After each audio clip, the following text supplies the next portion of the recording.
Orange parcels handmade with force and passion. I think it's a love name. Yeah, love.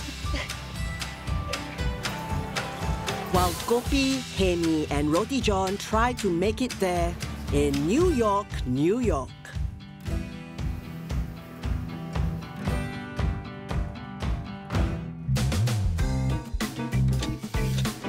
Food from the streets became a country's pride. The humble, the simple, the complex, the unusual. They fed the good times and the bad. Here at the table are the stories of the people who lined the belly of a nation. His day begins in the evening when it's cooler. She keeps him company.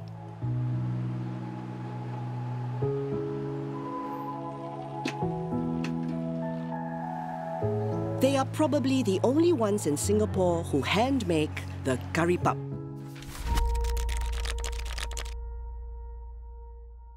Okay, nama saya Ismail bin Salim. I'm Hamidah binti Ahmad. I'm 60 years old. My shop sells Indian curry puff. Also known as curry puff bai, this version of Indian curry puff can usually be found at Sarabat or Indian drinks stalls. Kept warm all day in tiny display cases, many of this crispy pastry are factory-made. Ismail learned the technique when he worked in a curry puff factory in the 70s. Wheat flour is used with yellow colouring mixed in. Flour and salt, water. For me, I learn manual, everything manual. If no machine also, I can make. A lot of hand kneading follows.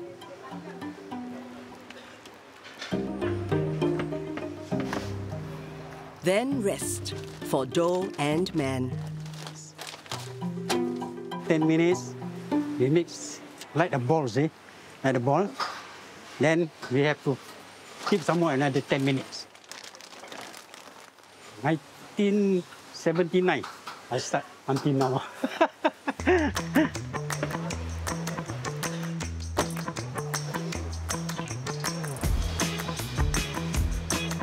Curry puff is a multi-layered pastry with thin shards that smash on the first bite. This is achieved through rocket science and fists of fury. Fats are introduced into the molecular dimensions of dough. The sheets of pastry margarine are made entirely of vegetable oil. They make the dough hugely pliable and non-greasy. Pastry, no pastry cannot make curry puff. So after he worked at Indian curry puff for several years, he said, I want to try business. So I said, you are very good in Indian curry puff, why not? At first, we just do home base. After that, yeah, it start from shop, then until here. Fats and dough continue to combine through constant folding and stretching. How many layers I never come before? I don't know. Just layers.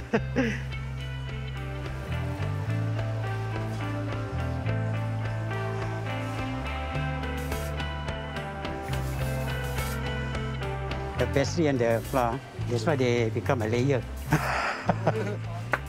Have to cut. Make it smaller. So one piece. One piece for one curry puff. The dough is made a day ahead, but the fillings will have to wait for another day.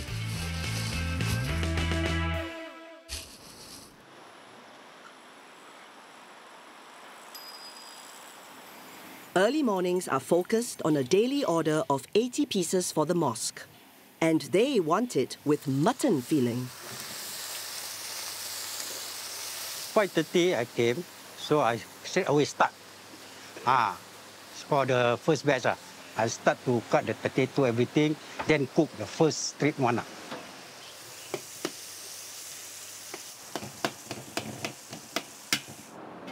Hamidah stays out of the kitchen for the time being. The division of labor is clear-cut. Oh, I just do the filling and baking and just that. And sometimes I do just the small work like onion, cut the chili, like that. That's that. The traditional filling for the curry puff is mutton and potato. But the couple has introduced other flavors because variety sells. There are sardine, chicken and mutton. Satay mutton, mutton chili padi, chicken and potato. Each filling has its own starting spice paste or rempah. And each cook has his own secret formula. This thing don't take. Jadi, siapa yang bikin curry puff macam saya ada sendiri pair resepi. While the other styles of curry puff require peeled potatoes, the curry puff keeps the skin on for texture. Potato for the curry puff, they must have a skin. If epok-epok, no need. Have to take out the skin. Because the taste will different. 20 kilos of potatoes are used a day. As he works through the various fillings, Ismail keeps an eye on the clock. By 8 a.m., the fillings are done. The family takes a break with their daughter, Iza. She does their social media. In case you're wondering, the hawker stall wasn't her idea. Neither was it her parents. Then Masa said, why not? We apply for bigger so we can expand our business. Dia boleh buka, tapi saya tak nak terbabit. After not even a year, he give up because it's really tough job. He said, don't want to give up. So very sayang, no? So sampai sekarang saya ambil take over. Start from that until now. Terbabit juga. Apa nak buat?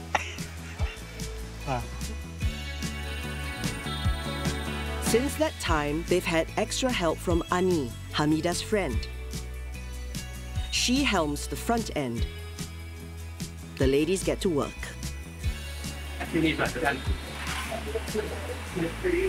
Unless got emergency yet.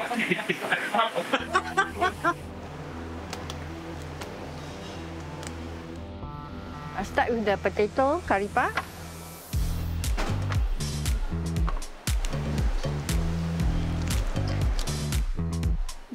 Before this one, people order one, 10 o'clock they will be taking. I hate using this, but have to, yes, have to. The potato hasn't been mixed with the ingredients, but is added on separately. Only sardine, we don't use potato, only sardine. To differentiate the fillings, there is the folding technique and the usual color code. The chicken, we put a dot. Chicken, only chicken, we put dot.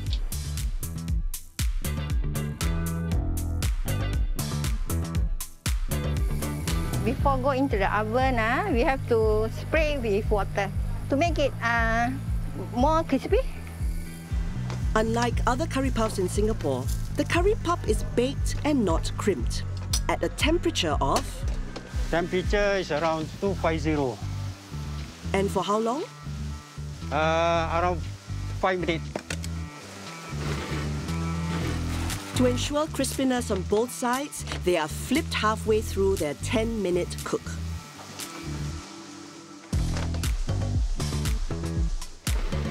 Nanti dah habis. Terus dah habis, senang. So, kalau dah siap, nanti dah boleh susun-susun. Ini lagi 1 jam.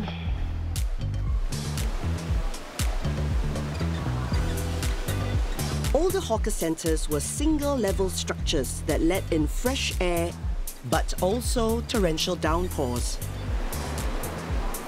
Rain, shine, or interview, their daily order must be dispatched. Okay. Okay, good. Sorry. Dalam. Hai, okay Dia ambil gambar macam ni. Gambar sampai sini. Apa kau tahu je lah. Okey, correct. Masih. Okey, selamat. Every day he take, every day. The 80 pieces one.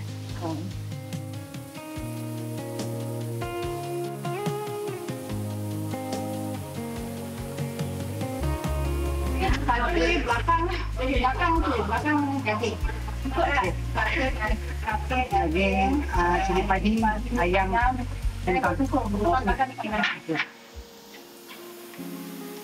They are expecting a big crowd today because a foodie posted about them. Wrong time for anyone to feel unwell. Yeah, I think I twisted my ankle yesterday. It's swollen already. Wow. I have to go to doctor, see how. Take MC and give to my big boss. Baru tengah hari kira semua barang dah siap. So tinggal kita meniaga lah lebih kurang. Pukul 11 macam kita dah buka lah. Kita dah buka habis. Tapi kita 11 sampai 5. Kalau sebelum pukul 5 dah habis. Habis itu je lah.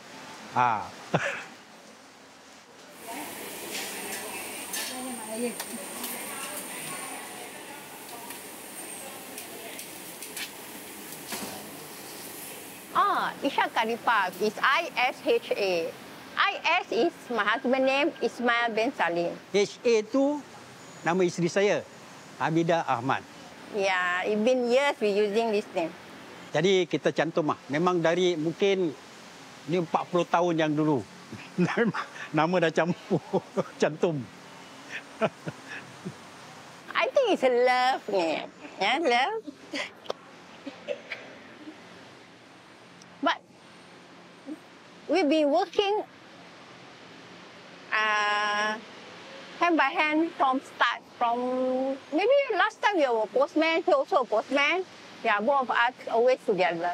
Isteri saya, kalau dia tak ada pun saya akan give up. Actually, I have no future plan. We just, okay lah, just do business here. Just earn money for two of us. Okay already. Terus terang cakap, rancangan tak ada. Sekiranya lah. Sekarang saya tengah pujuk anak-anak saya lah. Kalau diorang nak ambil alih, alhamdulillah lah. Kalau diorang tak nak ambil alih, pasal saya tutup gitu je lah. Pada saya lah. Rancangan cuma duduk rumah je dan diam lah. While this couple takes it easy at Circuit Road, others want to score in Times Square.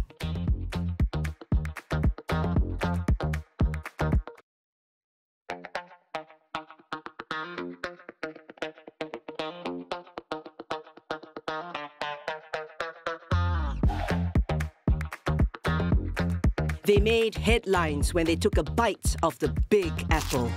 We follow 3 of these ambitious hawkers. Are you serious you want to open burgers in New York City?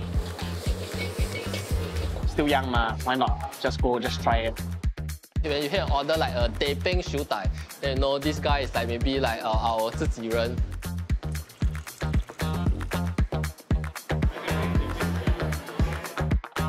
The basic idea was to replicate the hawker center experience in a foreign environment. It's a dedicated enclosed space called Urban Hawker, set in expensive real estate near Times Square. And it was a huge financial risk for those who went on board. We took a loan from our local bank, so there isn't investors. There will only be maybe 10% support in terms of the equipment-wise. But apart from that, everything is solely backed by us. So at least 80,000 USD on average. 11 Singapore companies took up the challenge. They showcased quintessential hawker fare: chicken rice, prawn noodles, char kway teow, kopi, kaya toast, and Asian burgers. Not all business owners are based full-time in New York. All the owners in Urban Hawker have the same business model, whereby us being the owners not being there fully. So we have maybe one of our perm staff to actually help us operate the outlet there.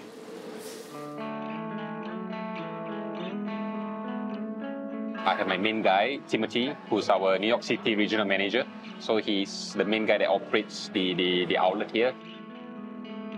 It's now nearly 9 months since opening. Hawker Lee Shafiq has returned with right-hand man Farhan. Farhan has been with me since day one. So he knows how we actually run the Singapore kitchen. So we're going to have him be working in the kitchen for a few weeks to understand how we actually operate it here in New York City. You do what? Why you bring so many luggage? There we must shake hands first, no? Now we become American already. Hi. Welcome to New York. Maybe just message with him. How's it, guys? On the car. Okay lah. Who's my closing today? Sisa and Anderson. But tomorrow you can see all three of them. So in general, it took us like, I would say, a whole year of setting up, with incorporation of company, because we got to, legalize the company there. We got to find an apartment, get the lot, the licensings as well. These are all backed by us. New York's casual dining scene has seen the rapid rise of the food hall. On a standalone site, the eating venue is a step up from the food court and curates more refined or unusual dining options. The Urban Hawker Food Hall focuses mainly on Singapore street food. It vaguely resembles a high-end hawker center, albeit with nicer dining and working environments.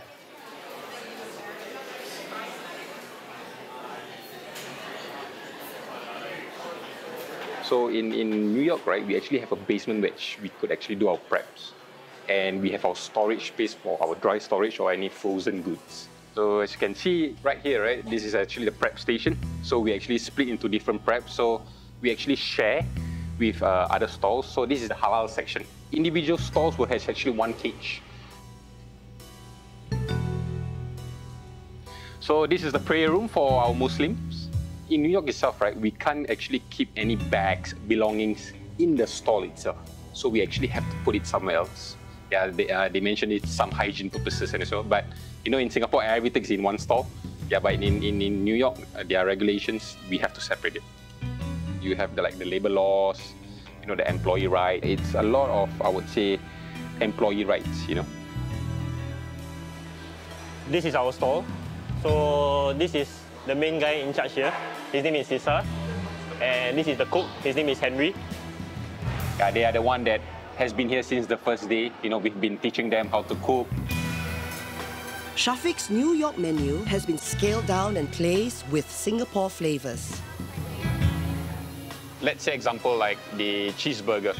In America, you will usually have the pickles, onions, lettuce, tomatoes. So instead of sauteed onions, we have fried shallots. And at the same time, we put in our street food in Singapore.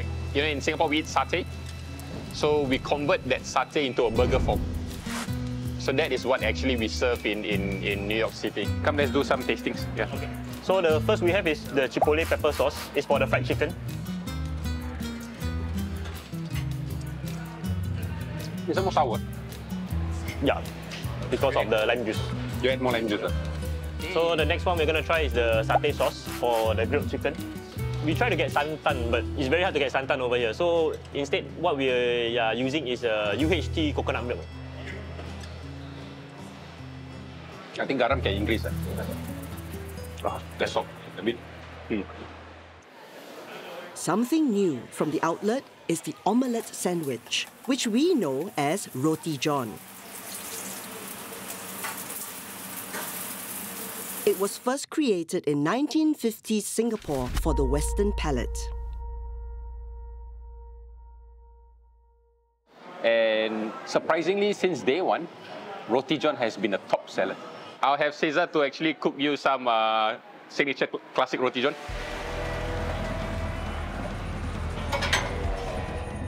Can you taste the meat?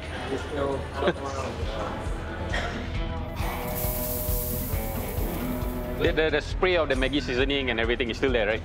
Yeah.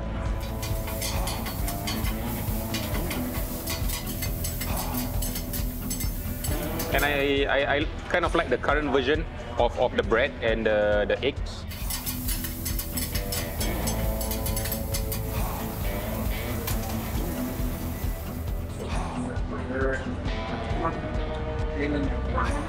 Yeah, it's soft then, and it's not burnt, I would say. In Singapore, we always overcook the eggs, But for here, we balance it like, you know, an omelette.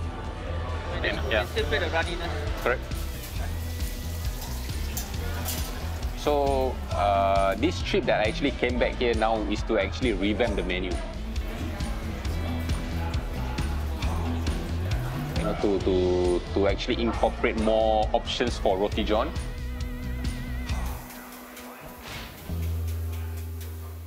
One option not available to Shafiq is the color of the buns, which have gone rather anemic.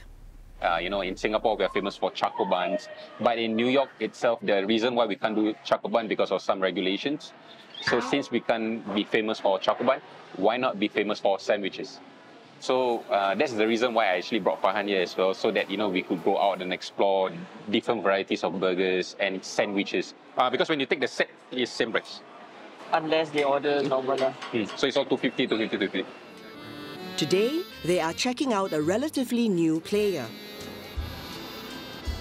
A standalone, no-frills burger joint, just 2 years old, with a chain of 12 outlets and a business model that Shafiq hopes to emulate. No, they just Kim. Now I become Kim. So Ian, now you Kim. I like. Become Kim. If you can see behind us, is actually a standalone store, which we are actually looking into moving for second outlet. So yeah. So for today, So what did we get? Their signature cheeseburger and loaded fries. Loaded fries are French fries smothered by melted cheese, onions, even a chopped up meat patty. It's the same like what I recommend now, you know, the loaded beef fries, right? So all the flavors put on top of the fries.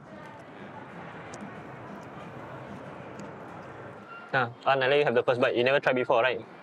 Oh, so sweet.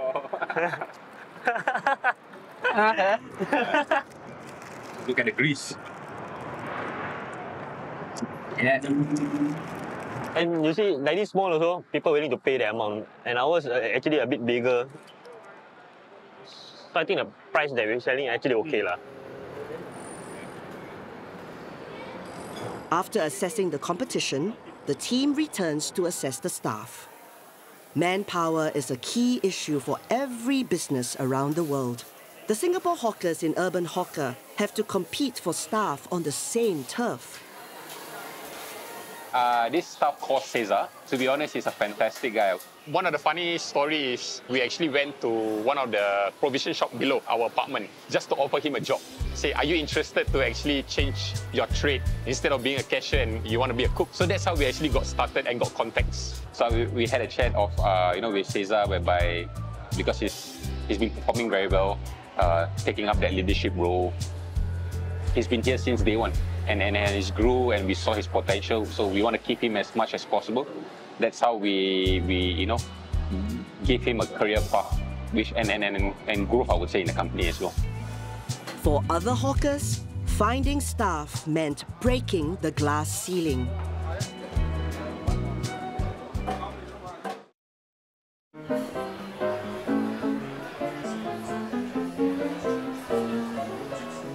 Of the 11 Singapore businesses established in this food hall, only 2 come from the hawker centre environment. Yeah lah, that's why I come here for 1 month. Yeah. Alan, a former chef, has a stall in Pasir Ris. My name is Chong Alan. I'm 28 this year. In Singapore, I'm selling fusion prawn noodles. In Singapore, it's more like a infused a bit of Japanese and a bit of traditional, but you don't lose the soul of the traditional taste in it. When I was still working as a chef, I thought that I don't want to do this forever, like cook for other people. So I had a little bit of savings. The only thing that I can afford is a hawker store. So I asked myself again, what do I want to sell? Prawn noodle is my favorite. That's what I want to sell. Prawn noodles is one of Singapore's top 10 most popular hawker dishes. The soup is made of pork bones and prawn shells. The noodles are alkaline yellowed wheat noodles, garnished with prawns and pork belly slices. It's a dish taken very seriously in Singapore.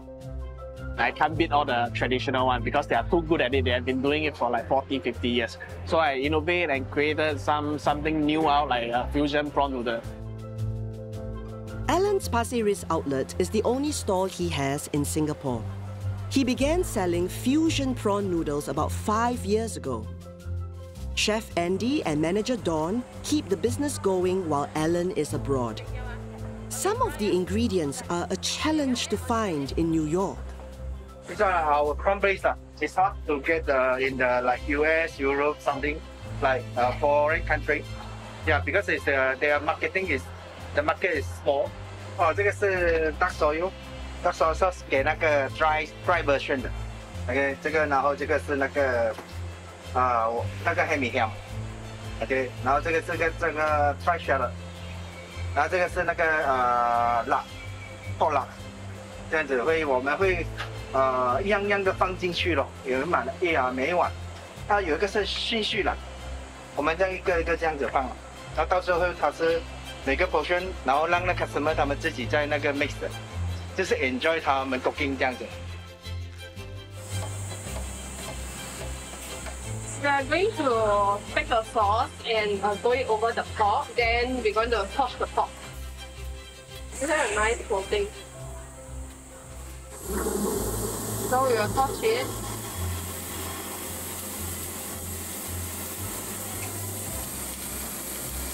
Then after we will coat it with the sauce again so that it looks nice, a bit shining and look more appetizing.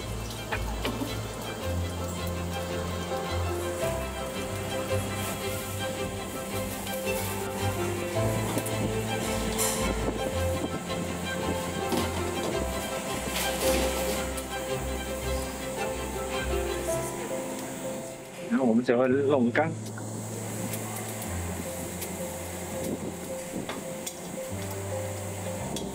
And this is our soul. 我们在美国很难拿到的东西就是这个。Then once the chef is ready, we will bring the bowl, pass it to me, and then I will put the burnt pork.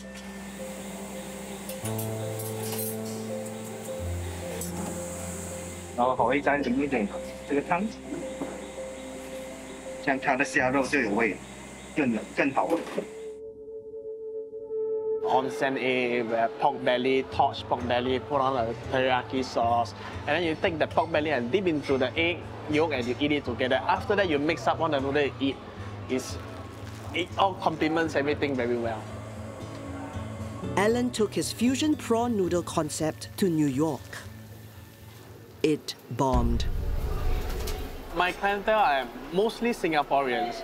I changed the menu because Singaporeans in New York, where they are based here, they want something close to home. They don't want something fusion. They want Hokkien mee, they want char kway teow.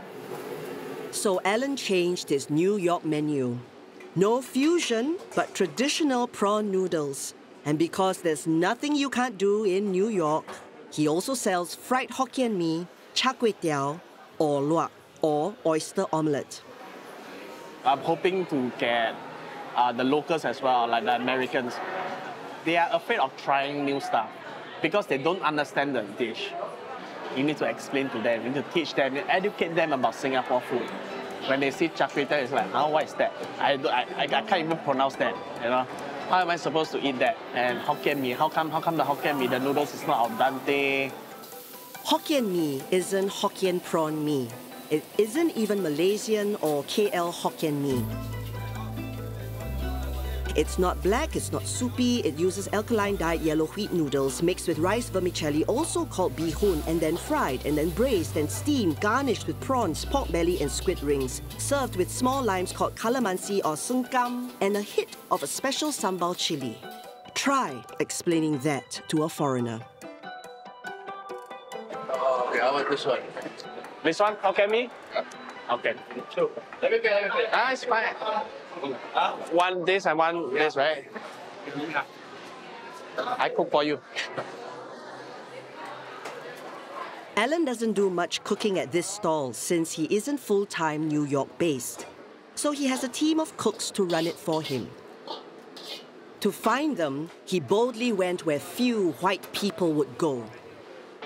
Flushing, a Queens neighborhood that has a predominantly Asian population and contains New York's largest Chinatown. A world apart from Times Square or even Manhattan or the USA. The Chinese here, they are stuck in their own Chinatown. They never step out of there. They are afraid to go to Manhattan to look for jobs because they feel like they don't know English. They can't communicate with people. In order to get them to work for you, you have to go to Chinatown, go and be their regular customer, convince them, oh, I'm opening a store in Manhattan and I need talents like you guys. 我喺美國46年，我在美國40年了，都是一路做餐馆，这都是做粤菜、川菜、越南菜、东南亚菜，我都有做。You bring them to my kitchen and see these are the new dishes that I'm going to learn. 瞓得好唔好啊？睇過你啦，係啦。咪烚咁耐啊？個麵咪烚咁耐啊？個醬要夠啊。Singaporean food? Oh yeah, I never know before, but now I know. You know, it's very different. 炒法跟那个做法都不一样，那都是用焖的、炒的，所以有那个锅气出来。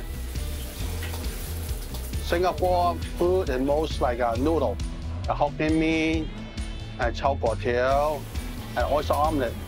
And Canadian food they don't have, Chinese food they don't serve like this. Only Singapore food, it's all so special. Why I hire Chinese? Because we need people to use the wok. They are more skillful with the wok.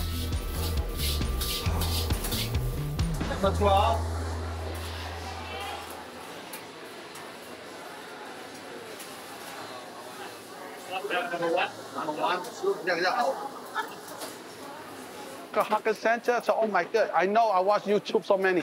Actually, hawker center in Singapore very popular. You see everywhere have hawker center. But you know, I'm so excited. It's our first Singaporean food in a USA hawker center. Oh, 好高興啊! The price points at Urban Hawker are astronomical compared to what's paid in Singapore. One main reason is real estate. Times Square is expensive. As the anniversary of Urban Hawker approaches, there's talk of a similar setup being considered in another American city. Yeah. Is he still going to LA? No? You don't think about opening another one first. Yeah. Think about how to make this all work first. Correct. No, not even 1 year. September then 1 year, ma. Right. Because I know the walking crowd dropped already. Yeah. Tourists also don't have. Correct. Actually, tourists have, but all down there, but not here. The hawkers keep their options open. Others rely on their own support group. I would say it was a roller coaster ride. Yeah. You know, and we supported each other since day one.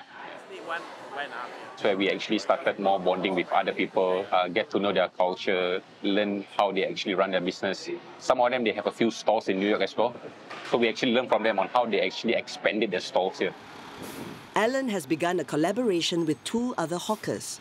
Their new outlet is in a different location and where they are the only Asian vendors in the food hall. Actually, I collaborate with 2 other hawkers. One of them is Smoking Joe, and the other one is Daisy Stream. We collaborate together to make up a new store in Union Square, 14th Street, selling chicken rice. Chicken rice, often touted as Singapore's national dish. There are 2 versions, poached and roasted. Both are judged on a very high bar. Alan's sifu is Chef Raymond Kiang. His father was the one who created the 1970s version of boneless, elegantly plated chicken rice, sold at high prices in a hotel cafe. My father is the pioneer of Charterbox Mandarin Hotel chicken rice. I've been in this trade for more than 40 years, and he's retired now, so I'm the second generation to bring out all this food to the world. Their day begins before 7 in the morning. They have 4 hours to get everything ready. Alan and assistant Ju Bing, also a Singaporean, are the prep team. It's easy to mess up chicken rice, even though the steps are surprisingly straightforward. Cooking the chicken rice, you need to know a little bit of basic. You can get it right. In gist, here are the steps. Poach.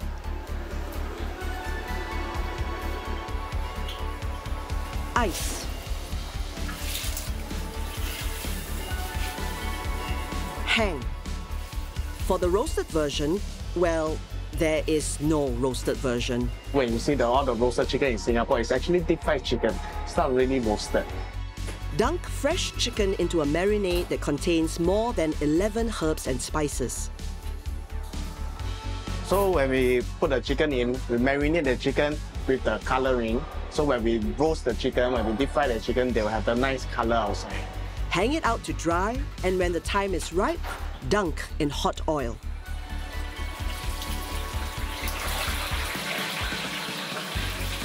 Equally important in chicken rice is the rice. Cooked in chicken stock with aromatics like ginger, garlic, and pandan leaves. Pandan, they have here, but it's not the fresh one. It's all frozen one. The taste of it is not so distinct. It's not so heavy. You have to use more.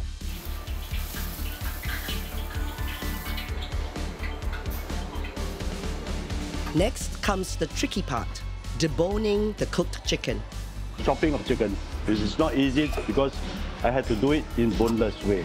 Because chicken rice, the only skill that you really need to know is how to make the chili and how to chop the chicken. It's very skillful. Chopping of the chicken, it's not like 1 or 2 days you can learn it. It's like a skill of a walk. You need time. You need to learn. Sifu Raymond Kiang has some serious kung fu chops. The steps are chop, slice, yank, set aside, repeat. The last step could be the most difficult.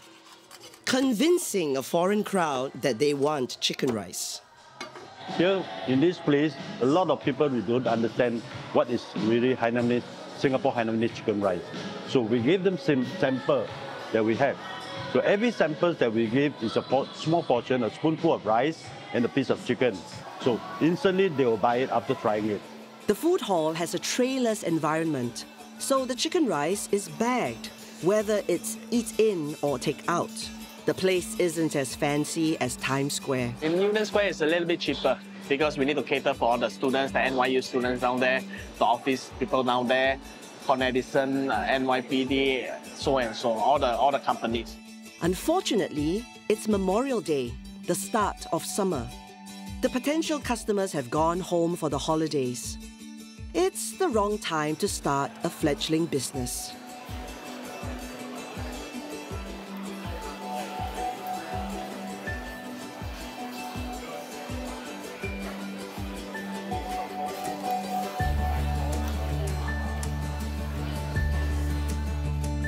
For the hawkers based in New York, one of their biggest nightmares centers around the supply of Asian ingredients, which is why one of them has to import coffee into America.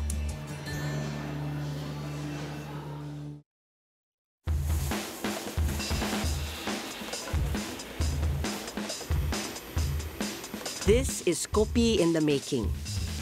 This company customizes coffee beans for local coffee shops and special orders. Over a year ago, it began exporting specially roasted beans to New York for this customer. I'm Terry Neo. I'm 37 this year. And then we sell traditional Nanyang kopi and toast, and also boba tea. Terry has an outlet in Urban Hawker where he sells kopi, kaya toast and other drinks. In Singapore, his business is a hipster spin on the traditional kopitiam or coffee shop concept. In a previous life, he was a corporate financier. I was in the working world for about 9 years. Then I feel that maybe it's time for me to venture out. So all along I have this interest in drinking traditional coffee and tea. And then my uncle is also in the coffee shop business. So actually I understudy my uncle. He's at the coffee shop. 2017 November, I think that's the point where I took the step out and then I ventured into starting up Kopi Fellas. Vital to any hawker centre is a drinks stall with its subculture of drinks terminologies. This needs a little translation for the New Yorkers. So, but over there, we were mentioned like kopi O is actually like black coffee with sugar, and then kopi is with the condensed milk and evaporated milk, black tea. Just that in New York, we actually named this Ceylon tea. So we wanted to avoid, the colors and all those, so we actually just named it Ceylon, the official term. So over there, we also brought our Milo there, which is actually very popular, and we also added Milo Dinosaur in New York. The main man at Terry's New York branch is Bill. My name is Bill. I'm a US citizen. I'm from Guangdong, China. As a non-Singaporean, he has a steep learning curve. Coffee 就是 condensed milk 和 evaporated milk. Coffee O 就是 sugar 和 evaporated milk. No, 说错了。Coffee C 是 sugar and evaporated milk. Coffee O 就只是 sugar， 没有奶。Coffee O 冰就有点像美国的那个新冰乐，就是美式黑咖啡。鸳鸯就是 mixed coffee and tea， 这个鸳鸯在我们这里也很受欢迎。叫我喝，这边就知道。Though the drinks may be on a constant flow, the supply of coffee beans may not be, because there is no kopi supplier anywhere in the USA. To understand why, we need to know what exactly kopi is, also known as Nanyang coffee. Nanyang being a Chinese reference to Singapore and Malaysia too. Nanyang coffee basically is, traced back to history. So the beans over here, when we roast them, we add like sugar and then it turns into caramel. 这个是以前的就是在南洋工作的华人他们自己创造出来的一个方法啦。在烘焙的时候都会失去一些重量。 他们开始是用焦糖来取代这个重量，那后来久而久之，就是大家都喜欢的那个味道。基本上是3种豆 ，Arabica、Libica 跟那个Robusta， 但是我们有不同的烘焙方法。我们有一台那个大型的那个烘焙机，一次可以烘焙120公斤咖啡豆，所以在那个烘焙的过程当中，我们会加进白糖，加进那个牛油，我们叫牛油，其实是马碱，是菜油，其实是菜油啦。 就是目的就是说，除了是说增加一个重量之外，也是说给它有那个特殊的本地咖啡的香味。 And then the brewing process is also different. Over here we use like the coffee socks. Actually it's cotton cloth, but we are so used to calling the socks. So the brewing process for the tea, we pass the hot water through the socks and then we pour into this tea jug and then this is coffee jug. So I think that sums up Nanyang coffee. So the roasting is different and then also the brewing process. My idea now is in New York is we want to establish more Kopi Fellas to build a name for ourselves. Supply is a constant issue for the Singapore hawkers in New York. And that's why some of them are on a road trip to meet their maker in New Jersey. Major factors I would say that is tough, right, was finding halal produce. So this is actually Jeremy. Hi. He's in charge of our accounts, and if anything we need from any supplies, like from meat products, breads and everything, he's the man to go. Yeah, it would be a popular one. Yeah. So for today, we're going to try, Jeremy's going to introduce 2 new buns for today. And at the same time, we're going to do a few QC checks on the patty itself, because we might change the format on how we actually cook the patty as well. Here, you want? There you go. The meat is a 100% halal certified product that again comes out of Plymouth, that runs on a halal line with halal standard. There's definitely a huge market. You're in New York City. It's one of the most diverse countries in the world. So halal is definitely a big part of that. Potato bun, man, is like a rare find. And actually, what do you guys think? Have you ever tried the Hamburg roll?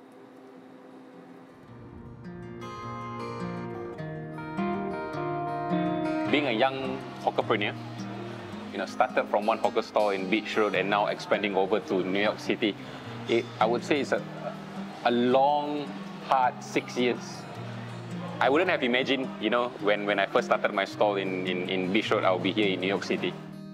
At the end of a long day, the bosses return to a Singaporean tradition. Company dinner. The menu tonight isn't burgers, it's Thai. The South Americans have never had this before. Since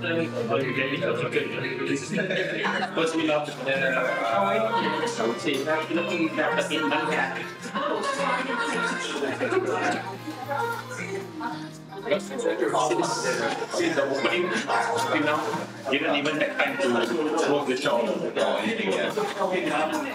One question remains at the top of their minds. What is Roti John in Latino?